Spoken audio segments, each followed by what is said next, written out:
Merhaba arkadaşlar. Dilin kökeni ve evrimiyle ilgili videolara devam ediyorum. Bu videoların önceki bölümlerini izleyen arkadaşların kolayca kavrayabileceği gibi konu oldukça çapraşık ve çok boyutlu. Zaten videolara ilk başlarken söylemiştim.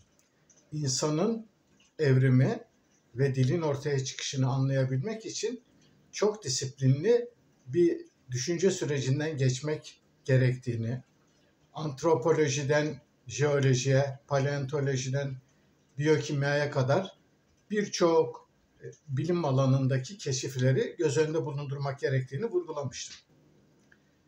Kuşkusuz bu göz önünde bulundurmalar ve bunlarla ilgili bazı konulara başlıklar halinde ya da en azından konuyu daha ileri düzeyde ulaştırabilecek arkadaşlara ipuçları verebilecek düzeyde değinebiliyorum. Çünkü takdir edersiniz ki 20-25 dakikalık bir videoda konuların ayrıntılarına girmek pek mümkün değil. Burada bir sorun olduğunu sanmıyorum. Fakat bizim bilimsel kuramların işleyişi, ortaya çıkışı ve gelişmesi, uygulanması artı felsefi düşüncenin bu tür konuları ele alırken göstereceği yaklaşımlarla ilgili de zaman zaman belli uyarılarda bulunmak zorundayım. Çünkü bu değindiğim konulara dikkat edilmediği zaman kolaylıkla başka yönlere savrulabiliyor. Bunun tipik iki örneğini maymuncuk kuram ve Freud'un Ödip kompleksini anlatırken artı üçlü merkezcilik dediğim anlayışı ortaya koyarken iki videoda değinmiştim. Şimdi bu birkaç videoda bence böylesi çok önemli metodolojik yani yöntem bilimsel birkaç yaklaşıma daha değinmemiz gerekiyor. Çünkü bu yaklaşımların arka planını, tarihsel gelişimini ve uygulanmasındaki özellikleri kavrayamazsak benim burada dilin ve insanın evrimiyle ilgili ortaya koyduğum ya da anlatmaya çalıştığım bazı konuların neden bu şekilde ifade edildiğini anlamak zor olabilir. Sözü fazla uzatmadan bugünkü konuma geçiyorum. Bugünkü konum arkadaşlar teleolojik yaklaşım. Tele kelimesi eski Yunanca. Değişik anlamları var. Çok değişik anlamları var. Amaç, niyet, erek. Türkçe'ye teleolojik, lojik biliyorsunuz logos kelimesinden geliyor ve bilgi, bilim anlamına geliyor. Birçok özellikle tıp alanındaki işte nöroloji, psikoloji, sosyoloji birçok şeylerdeki bu loji kelimesi o alandaki bilgi alanını ya da bilimi ifade etmek için. Teleoloji sözcüğü Türkçe'ye bilimsel, ereksellik olarak çevriliyor. Fakat ben erekselci yaklaşım olarak söz edeceğim. Çünkü konumuz açısından böylesi daha önemli. Şimdi erekselci yaklaşımın geçmişi arkadaşlar binlerce yıl geriye gidiyor. Yani insanlar dünya ve çevreleriyle ilgili ilk kuramsal yani teorik bazı açıklamalar yaparken genellikle erekselci anlayıştan yola çıktılar. Erekselci anlayış esas olarak bilimsel nedensellik kavramının karşısında yer alan bir gelişmeyi, bir olguyu ya da bir doğa olayını niyet, amaç yani erek açısından ele alarak açıklamaya çalışan bir düşünce yaklaşımıdır.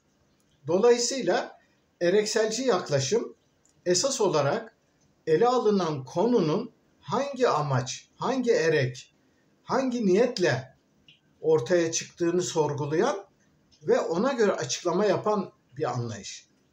Basit örnekler verelim. Yani özellikle de dinsel düşüncede erekselci anlayışı çok somut biçimde görebiliyoruz. Örneğin işte eski Yunan mitolojisinden bildiğimiz örneklerden gidelim. Zeus ya da işte Latinlerin deyişiyle Jüpiter baş tanrı. Zeus bazen çok sinirleniyor.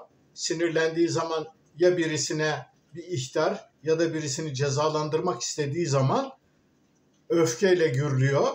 Bu gök gürültüsü oluyor. Artı şimşeklerini göndererek onu helak ediyor. Bu da düşen yıldırım oluyor. Yani Zeus'un sinirlenmesi ve öfkelenip bağırması gök gürültüsü. Onun birisinin üzerine kızgın ateşini göndermesi yıldırım. Bunun parlaklığı da şimşek oluyor. Yani bunun gibi sayısız örnek vermek mümkün. Örneğin benzer bir anlayış eski Türk mitolojisinde de var. Ay veya güneş tutulmasını, özellikle de güneş tutulmasını gökler ejderinin dünyayı yutmaya çabalaması olarak algılıyorlardı.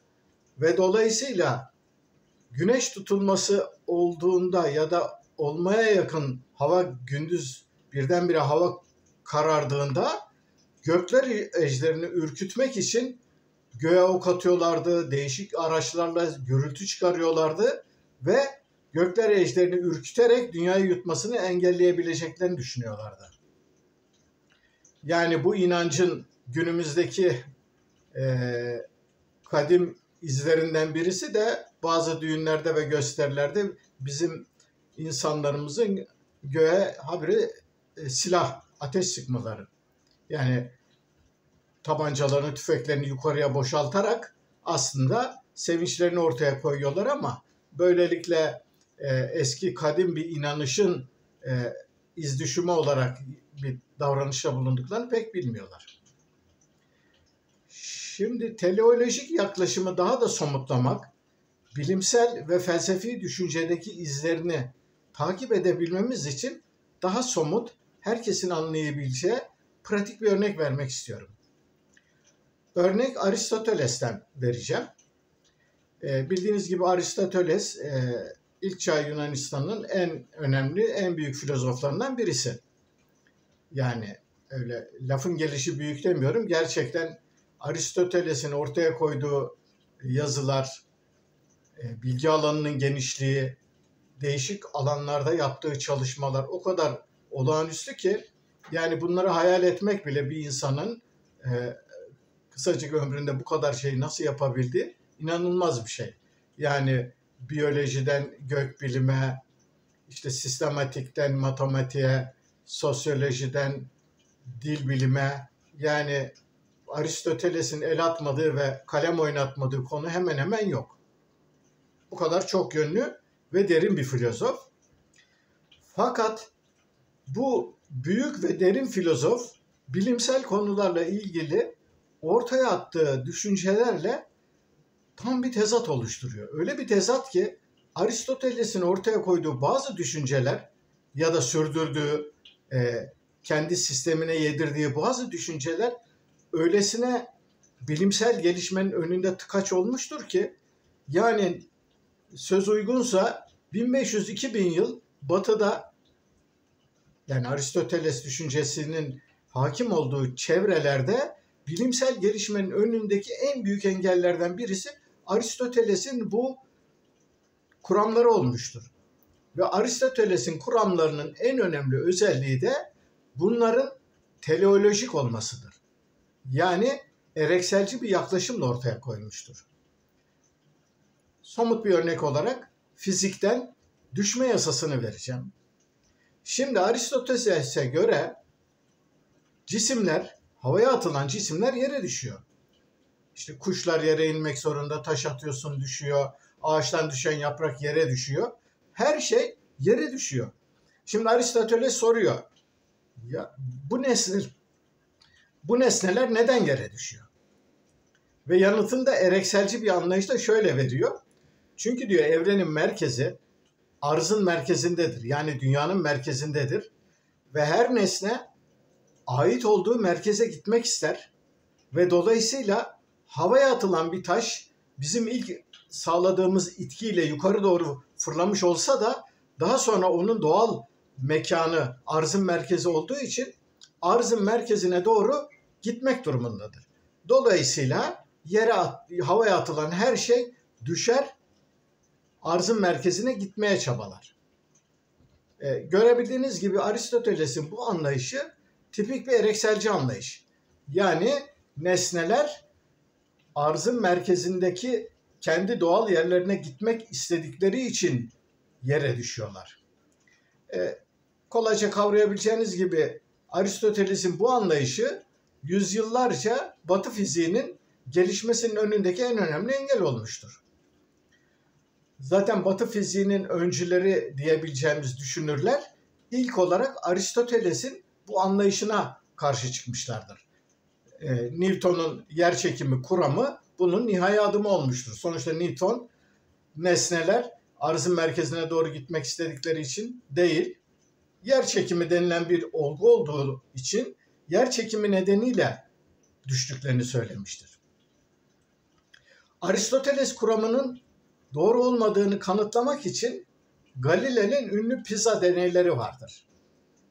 Şu İtalya'nın Pisa kentindeki eğik kule var ya, rivayete göre Galile bir gün o kulenin üzerine çıkıyor. Çünkü Aristoteles'in teorisine göre nesnelerin yere düşmeleri olayında nesnenin büyüklüğüyle düşme hızı arasında doğrudan bir ilinti vardır. Ve dolayısıyla büyük nesneler çabuk düşer, küçük nesneler daha yavaş ve daha geç düşer. Oysa ki Galile bunun doğru olmadığını, aradaki farkı yaratanın nesnenin havadaki yol alırken sürtünme etkisiyle yavaşlaması olduğunu belirtiyor ve ünlü düşme deneylerini yapıyor Pisa Kulesi'nden. Örneğin büyük bir taşla küçük bir şeyi atıyor ve ikisinin aynı anda yere düştüğü söyleniyor. Yani bu deneyi tabii sonrasında birçok tartışmalar var bu deneyi gerçekten yapıp yapmadığı konusunda ama en azından teorik yaklaşımı doğru. Yani demek istediğim, şimdi nesnelerin, olayların ve gelişmelerin açıklanmasında işin içine ereği, amacı, niyeti sokarak nedensellikle değil de bu erek ve amaç ve niyetle, ki bu erek, amaç ve niyet bazen doğaüstü bir güç, Tanrı'nın buyruğu ya da herhangi başka bir şey olabilir. Çünkü erekselci anlayış dinsel, teolojik düşünceye son derece uygun bir anlayış. Dolayısıyla Aristoteles'in erekselci yaklaşımı yalnızca fizikle değil, gökbilimde, biyolojide ve toplum bilimde, yani Aristoteles'in kalem oynattığı diğer alanlarda da kendisini bol bol ortaya koyuyor. Yani biyolojide örneğin nasıl bir yansımasını görüyoruz? Şimdi evrim teorisiyle ilgili tartışmalarda türlerin ortaya çıkmasıyla ilgili gelişmeler konuşurken yeri geldiğinde ayrıntılı olarak bahsedeceğiz. Örneğin bazıları yeni türlerin ortaya çıkmasını o canlının çabasına ve niyetlerine bağlıyorlar. Bu kurama kabaca Lamarckçılık deniyor ama aslında Lamarck'a haksızlık etmemek gerekir. Çünkü Lamarck'ın kuramı bu kadar basit bir kuram değil. Bu Lamarckçı olarak adlandırılan ve erekselciliği öne çıkaran anlayışlara göre örneğin çok bilinen en klasik örnek zürafanın boynunun uzaması örneğidir. Zürafalar niye boynları bu kadar diğer hayvanlara göre uzamıştır? Erekselci anlayış yani şunu diyor. Diyor ki zürafalar hayatta kalabilmek için ağaçların yapraklarını yemek zorundalar. Ama savanada yapraklar azaldıkça, ağaçlar azaldıkça alt dallardakileri başka hayvanlar yiyebildiği için zürafalar en üst dallara doğru boyunlarını uzatmak zorunda kaldılar. Sürekli olarak üst dallarda ki yaprakları ve meyveleri yemeye çalıştıkları için de bu sayede edindikleri özellikler yavrularına geçti ve böylece zürafaların büyük boynu ortaya çıktı. Bu kuramın doğru olmadığı ortaya çıktı. Bunun ayrıntıları şu an bizi ilgilendirmiyor. Bizim burada tartışmak istediğim benim erekselci anlayışın bilimsel kuramlara ve felsefi düşünceye nasıl bulaştığını ve bir takım kuramları nasıl engellediğini ortaya koyabilmek. Biraz önce Aristoteles örneğiyle şunu anlatmaya çalıştım.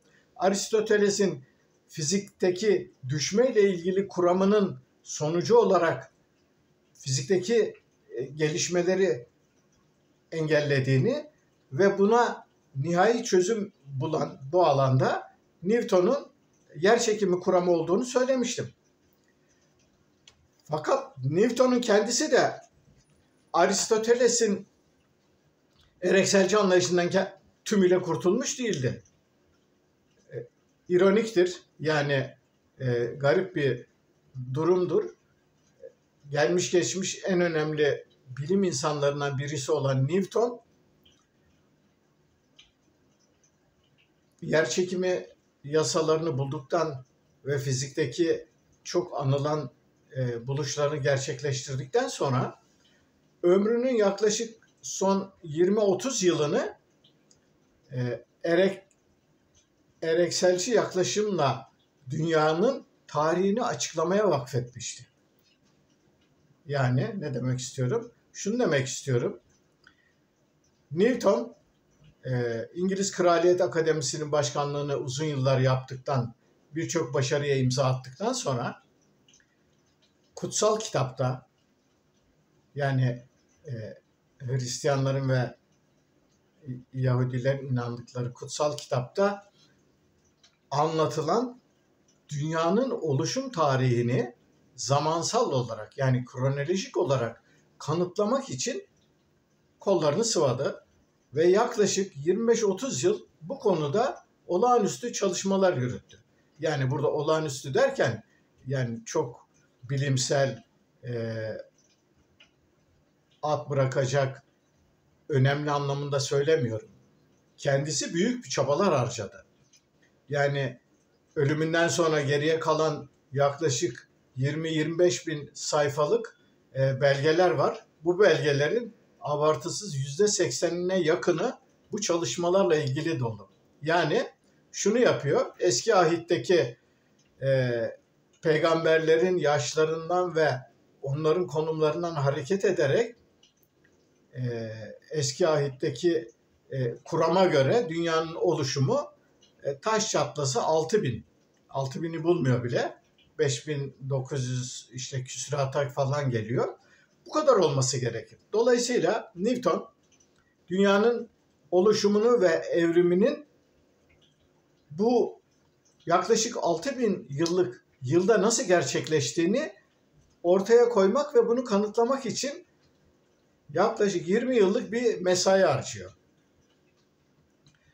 Dolayısıyla bu erekselci yaklaşım birçok bilim insanı ve filozofun düşüncelerine sızmıştır. Şimdi bunun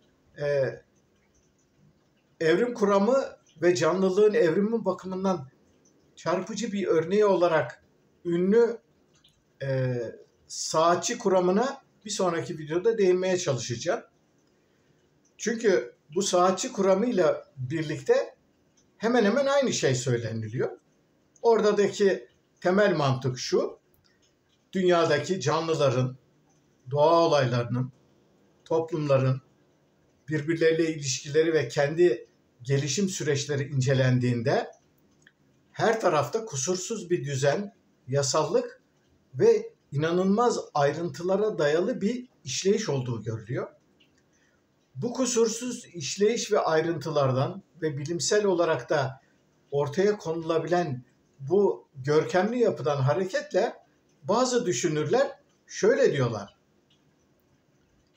Örneğin diyorlar, kırsal bir kesimde ya da tenha bir yerde yürürken yerde bir saat bulduğumuzu düşünelim. Bu saati aldığımızda, içini açtığımızda saatin içinde sayısız zemberek, vida, düzenek olduğunu ve bunların birbirleriyle bağlı olarak şaşmaz bir şekilde kusursuz bir incelikle çalıştıklarını ve böylelikle akrep ve yelkovanın değişmesiyle birlikte zamanı bize hatasız biçimde gösterdiklerini görebiliriz. Peki ama böylesine kusursuz işleyen bir saatin doğanın kendi işleyişiyle kendiliğinden oluşması mümkün mü? böyle bir saati doğal süreçler, doğadaki bir takım gelişmeler birbirlerini ardışık bir sırayla izleyerek kendiliğinden biçimde böylesine mükemmel işleyen kusursuz bir saati yaratamayacaklarına göre demek ki saat dediğimiz bu nesnenin bir kurucusu, bir oluşturucusu, yaratıcısının olması gerekir. Yani bir saatçi diyeceğimiz kişi değişik malzemeleri ele alarak saati oluşturan değişik parçaları oluşturmuş. Bunları belli bir düzenle bir araya getirmiş. Daha sonra bunu kurarak çalışmasını sağlamış ve o çalışmadan sonra bu saat bizim için o benzersiz işlevini göstermiştir. Şimdi doğanın işleyişinde de böylesine ince mekanizmalar ve ince yasallıklar olduğuna göre bu kadar şeyin tesadüfen ortaya çıkması mümkün müdür? Saatçi kuramı dediğim kuram esas olarak bunun biyolojik evrim kuramı ile ilişkisini ve bu konudaki tartışmaları bir sonraki videoda anlatmaya çalışacağım. Fakat burada vurgulamak istediğim konu esas olarak teleolojik, yani erekselci yaklaşımın yalnızca fizikte, kimyada, toplum bilimde değil, biyolojide de çok büyük rolü oldu.